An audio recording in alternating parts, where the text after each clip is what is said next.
Assalamualaikum warahmatullahi wabarakatuh. Saya Dina Putri Aulia dengan NPM 1957051004. Di sini saya akan menjelaskan materi mengenai non-deterministic finite automata dari mata kuliah Teori Bahasa dan Automata. Non-deterministic finite automata atau NFA adalah salah satu bagian dari otomata berhingga atau finite state automata. Pada non-deterministic finite automata, dimungkinkan satu simbol menimbulkan transisi ke lebih dari satu kondisi dan memberikan beberapa kemungkinan gerakan sehingga keluarannya tidak dapat dipastikan. Selain itu, dimungkinkan juga terjadinya transisi spontan atau epsilon transisi. NFA memiliki beberapa sifat. Yang pertama yaitu memiliki kemampuan untuk berada di lebih dari state pada saat yang bersamaan. Yang kedua, NFA selalu menerima bahasa yang diterima oleh DFA. Yang ketiga, sebagaimana DFA, NFA menerima secara tepat bahasa reguler. Karena NFA dan DFA ini berada pada kelas yang sama. NFA seringkali lebih ringkas dibandingkan dengan DFA. Definisi formal NFA. Suatu NFA itu dapat didefinisikan secara normal sebagai 5 tupel berikut. Misalnya, A sama dengan Q, sigma, delta, Q0, dan F. Keterangannya, Q merupakan himpunan terbatas dari state, sigma merupakan himpunan terbatas dari simbol, delta merupakan fungsi transisi, Q0 itu adalah initial state, dan F adalah himpunan accepted atau final state. Kemudian ada juga definisi informal NFA yang terdiri dari yang pertama finite number of state, yang kedua satu initial state itu minimal satu final state. Kemudian terdiri dari finite symbol. Yang keempat himpunan fungsi transisi delta perbedaan n. DFA dan NFA terletak pada aturan transisi, di mana ada minimal satu state NFA, yang pada saat menerima satu simbol, berpindah ke 0 atau lebih dari satu state yang lain. Di sini ada contoh NFA, ini ada diagramnya, di mana di sini memiliki 3 state. Yang pertama ada Q0, Q1, dan Q2. Di mana di sini Q0 itu merupakan state awal dan Q2 merupakan state akhir. Kemudian di sini ada fungsi transisinya. Pertama, Q0 diberikan input 0 itu menuju pada state-nya sendiri, Q0, dan menuju ke Q1. Maka di sini kita tulis Q0 dan Q1. Kemudian Q0 kita berikan input 1, dia menuju ke Q1, maka di sini kita tulis Q1. Kemudian pada Q1 diberikan input 0, dia menuju ke Q2, maka di sini kita tulis Q2. Dan input dan state Q1 kita berikan input 1, dia menuju ke Q0, maka di sini kita tulis Q0. Kemudian yang state akhir Q2 diberikan input 0, dia menuju ke state itu sendiri, yaitu Q2, maka di sini kita tulis Q2. Kemudian Q2 diberikan input 1, dia menuju ke state-nya sendiri dan Q1, maka di sini kita tulis Q1 dan Q2.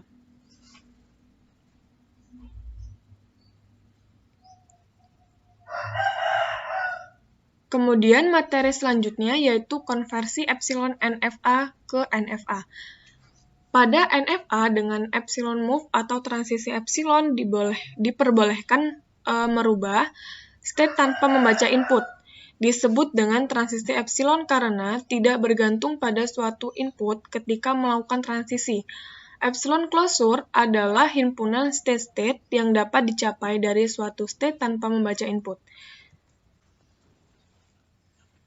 Di sini ada contoh konversi epsilon NFA ke NFA. bisa kita lihat pada diagram ini memiliki 3 state, yang pertama Q0, Q1, dan Q2. Di mana Q0 di sini merupakan state awal dan Q2 merupakan state akhir. Pertama, kita akan mencari epsilon closure dari setiap state. Di sini kita akan mencari epsilon closure dari Q0. Di sini ada tabel transisinya. Pada Q0, dia memiliki tujuan epsilon yang ditandai dengan huruf E ke Q1. Maka di sini kita tulis pada tabel Q0 dan Q1. Kemudian untuk Q0, pada inputan A, dia menuju ke state itu sendiri. Maka di sini kita tulis Q0. Untuk Q1, dia tidak memiliki inputan A, maka di sini kita tulis simpulan kosong, dan Q1 pun tidak memiliki epsilon akhir. Untuk Q0, dia memiliki tujuan epsilon yang ditandai dengan huruf E, maka epsilon akhirnya yaitu Q0 dan Q1, kita tulis pada tabel. Kemudian Q0 untuk inputan B, dia tidak memiliki inputan B, maka ditulis simpulan kosong. Untuk Q1, dia memiliki inputan B yang menuju pada Q2, maka pada tabel kita tulis di sini Q2. Kemudian untuk epsilon akhirnya itu di sini Q2 memiliki tujuan epsilon ke Q1, maka kita tulis pada tabel Q1 dan Q2.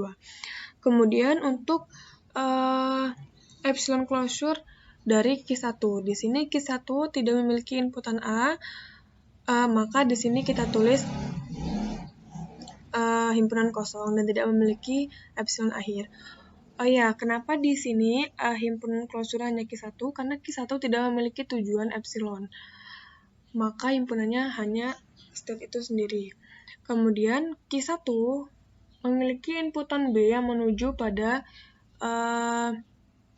Q2, maka di sini kita tulis Q2. Dan Q2 itu memiliki tujuan epsilon ke Q1, maka di sini kita tulis Q1 dan Q2. Ini tipe, harusnya Q2. Kemudian untuk Q2, di sini Q2 memiliki tujuan epsilon ke Q1, maka di sini kita tulis himpunannya Q2 dan Q1. Dan state Q2 dan Q1 ini tidak memiliki inputan A, maka di sini kita tulis keduanya himpunan kosong.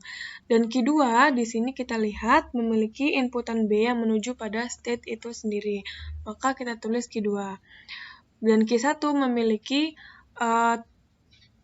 inputan B yang menuju pada Q2, maka pada tabel kita tulis Q2. Dan pada Q2 ini memiliki tujuan epsilon ke Q1, maka di sini kita tulis epsilon akhirnya Q2 dan Q1. Kemudian di sini ada hasil konversinya, bisa kita lihat di sini kan pada tabel ini Q0 memiliki inputan A ke Q0 dan Q1, maka di sini kita tulis inputan A ke Q0 dan ke Q1. Kemudian pada inputan B, dia ke Q1 dan ke Q2. Maka di sini kita tulis untuk inputan B ke Q1 dan inputan B ke Q2. Kemudian untuk Q1, dia tidak memiliki inputan A, maka di sini tidak tertulis Q1 memiliki inputan A pada diagram. Kemudian Q1 itu memiliki inputan B untuk ke Q1 dan Q2, maka di sini kita tulis inputan B ke Q1 dan inputan B ke Q2. Untuk Q2 di sini sama, tidak memiliki inputan A, maka di sini tidak tertulis Q2 memiliki inputan A, kemudian Q2 di sini memiliki inputan B untuk ke Q2 dan Q1, maka di sini kita tulis untuk inputan B ke Q2 dan ke Q1.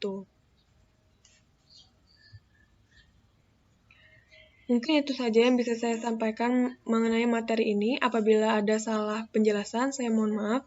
Wassalamualaikum warahmatullahi wabarakatuh.